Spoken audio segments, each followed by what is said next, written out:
So yesterday we witnessed a rare anomaly, ladies and gentlemen. That's right, we witnessed something like a unicorn running through a rainbow. I don't know if it's exactly as rare as that, but it's definitely rare. We witnessed the judge snap off on the prosecutor yesterday, and then he acquitted. He acquitted all the charges right there on the spot because it was some damn fishy business going on. It was some true juicy juice. That's what we like to call the courtroom drama around here, the juicy juice.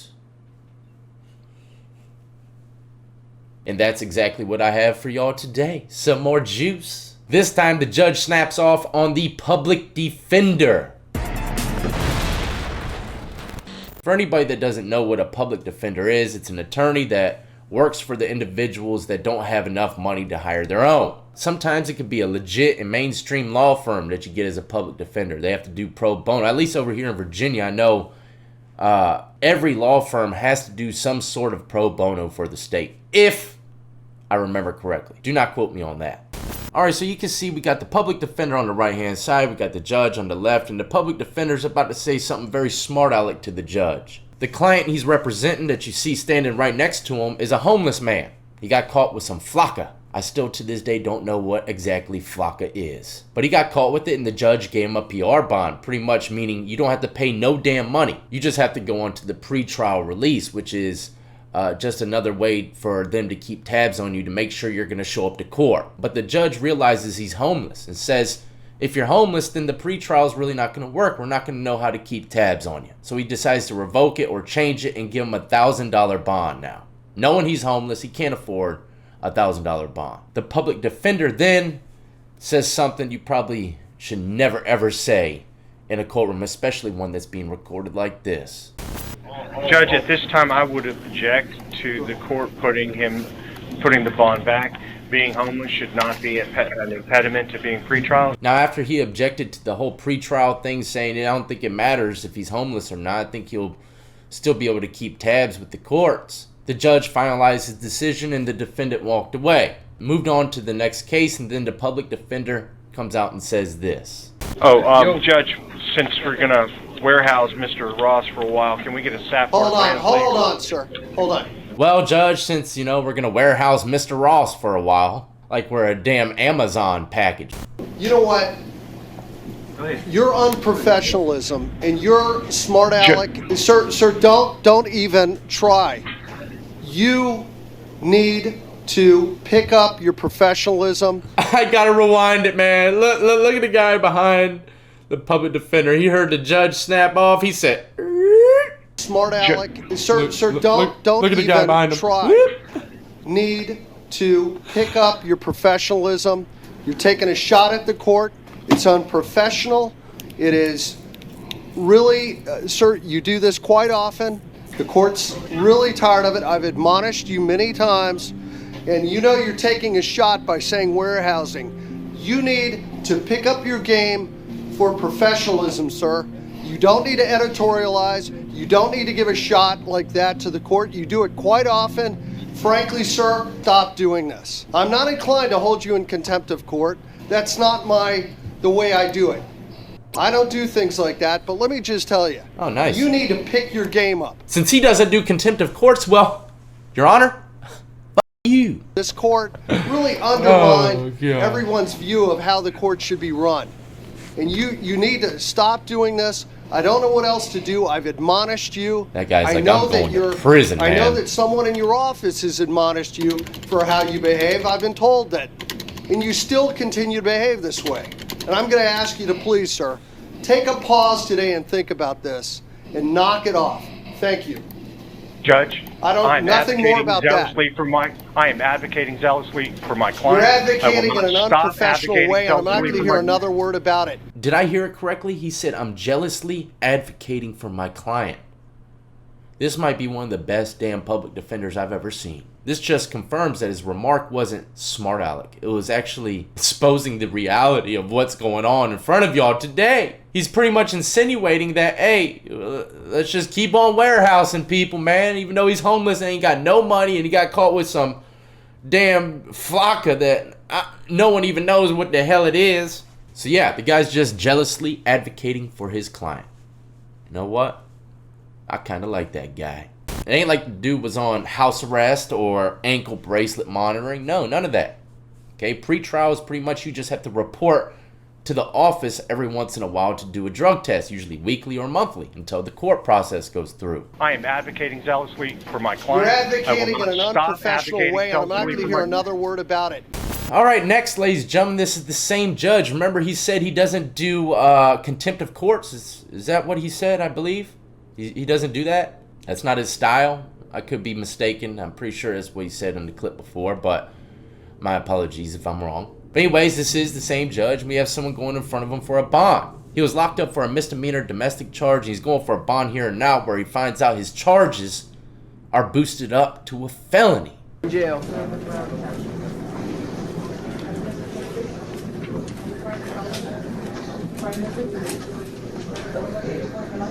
Look behind him. He has guys and girls. He has a large audience. And I've been through many court sessions like this in my jail uniform in the back, just like these individuals. When you're in jail and you have to go to like court sessions like this, it can be very entertaining because you realize what these people are in there for. You know, if you're not on the West Coast where they check a lot of paperwork and stuff when you get locked up, a lot of people, especially in the places I've been in, you don't know what they're in there for.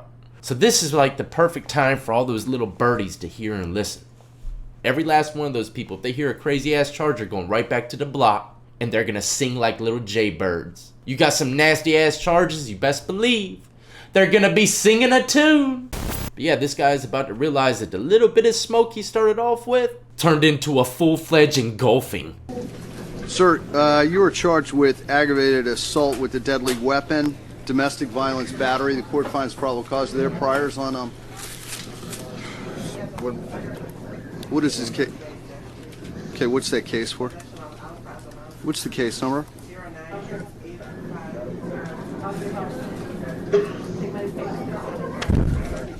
What are they?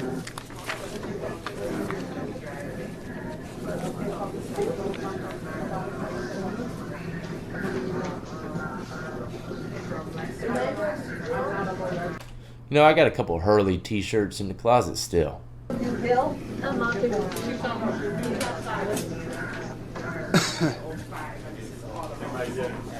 Got it. So it says he went after somebody with a knife. Apparently, it looks like from the police report he was trying to snort or smoke some.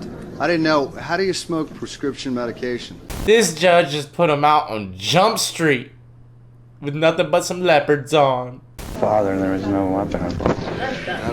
All right. Well, He said something. He said, I was with my father there, or something like that. There was no weapon involved. Because he's realizing his charges just went from a simple domestic to a felony assault with a deadly weapon, if I remember correctly. So he's like, man, I ain't never have no weapon. He's over there copping pleas already. whatever. Okay. Based on the facts of the case, going after someone with a knife, court finds there is a danger to the victim. Court's going to set count 1 at $10,000.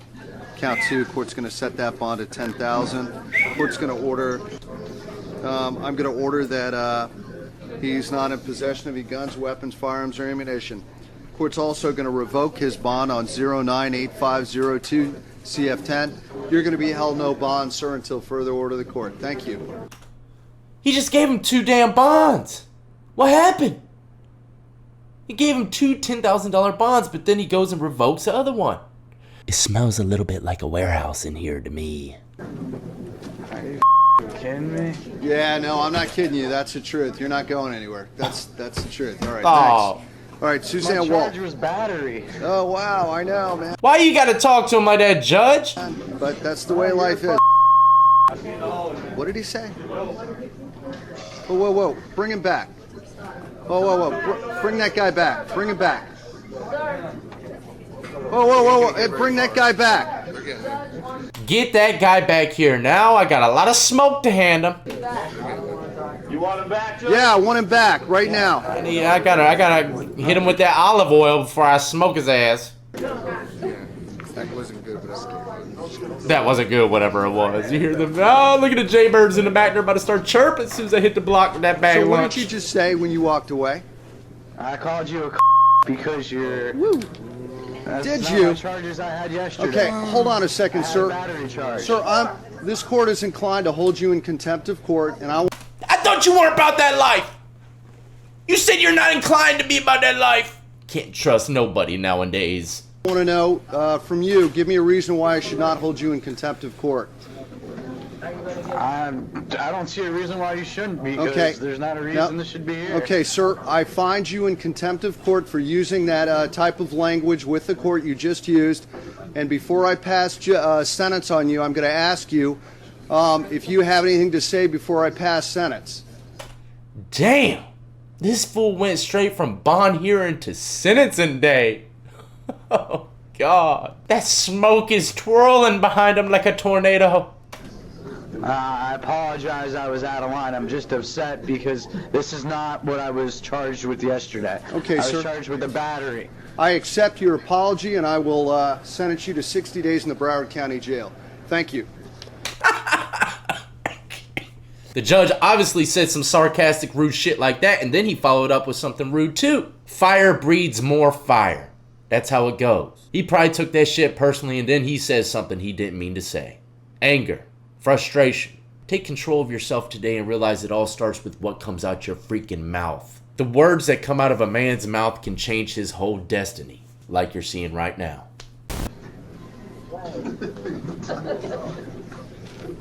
Can I take the back in? All right, sir, hold it. Come on back. Come on back, sir. Sir, I'm inclined to hold you in contempt of court again. Would you like to tell me why I should not hold you in contempt of court for the last thing you just said? I asked if you're allowed to do that for me. All right, saying sir. doc. I find you in contempt of court for the second time you said that. Do you have anything else you'd like to say in mitigation of the second sentence I'm about to hand down? I was just asking my attorney if he can do that. All right, sir, you have nothing. I'm going to send you to another 60 days to run consecutive to the prior 60 days. So now you're up to 120 days in the Broward County Jail. Do you have anything else you'd like to say? Nah. All right, sir, thank you very much. You're done. I didn't even know you can do that. All right, thank you. All right, I think you should move along. So it's going to be 60 plus 60, okay? To What is he, stacking poker chips? run consecutive. Thank you. What kind of hand gesture was that? The judge is like, yeah, y'all heard it. 60 on top of 60 equals a dub. Well, that's all I have for y'all today. 2 wild-ass clips coming from the courtroom once again.